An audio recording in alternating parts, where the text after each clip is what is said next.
এক মাদ্রাসায় এরকম খাদেম ছিল, তো খাদেমের সাথে বাচ্চারা খুব দুষ্টামি করত, ডাকতো গরু, পড়ার সময় গরু ডাকতো। তো ও ছিল একটু সাদা সিধা, সহজ সরল, একটু হাবলা টাইপের, তো বেশি মাথায় নিত না। আবার দেখবেন হাবলা মানুষ চেতলে কিন্তু খবর আছে। একদিন বৃষ্টি হইতেছিল প্রচন্ড, এর দায়িত্ব ছিল ছেলেদেরকে খানা পরিবেশন করা। তো খানার সময় গেছে, খানা নিয়ে আসে না, তো ছেলেরা চিৎকার দিতেছে গরু কই গেল।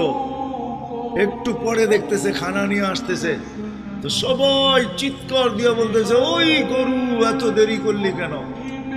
বাস সরল সহজ তো লেগে গেছে মাথায়। মোতামিম সাহেবের কাছে যা বলতেছে চাকরি করব না। কেন? বাড়ি মাদ্রাসায় যেটি পালেন এটি সব দেয়া দাও, সবসময় গরু বলে শোয়া গেছি, আজকেও গরু বলতেছি। মোতামিম সাহেব বুঝছে যে সরল সহজ মানুষ চেতলে তো এরমই চেতে গেছে গা সিধা বাড়িতে। রাত্র ৩টার সময় আসতেছে, আয়সা মোহতামিম সাহেবের দরজায় খটখটাইতেছে, জিজ্ঞাসা করছে কে? হুজুর আসছি। কি জন্য? চাকরি করবো। তুমি না দিনের বেলা চলে গেলে চাকরি করবো না?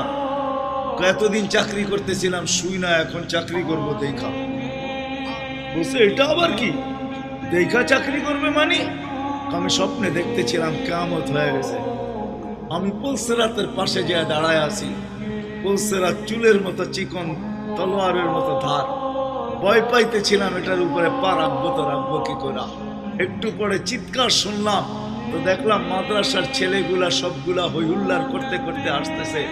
ওরা পুলসিরাতের পা দিতে দেরি, এটা সুপার হাইওয়ে হয়ে যেতে দেরি হয় নাই। সবগুলা উঠা পার হইতেছে, একটা পিছন থেকে আমাকে দেখা ফেলছে আর চিৎকার দিয়া বলছে ওই তোরা যাস কই? আমগো গরুটা তো দাঁড়ায় আছে, ওরে নিয়ে যাবি না? বলে সবগুলা পিছে ফিরে আসছে আর আমাকে উঠায়া কেউ হাতে কেউ পায়ে ধরা সব কাঁধে করে নিয়ে পার করা দিছে। ঘুমের থেকে জায়গা গেছি, এই জন্য চোখে দেখা আমি এখন চাকরি করব।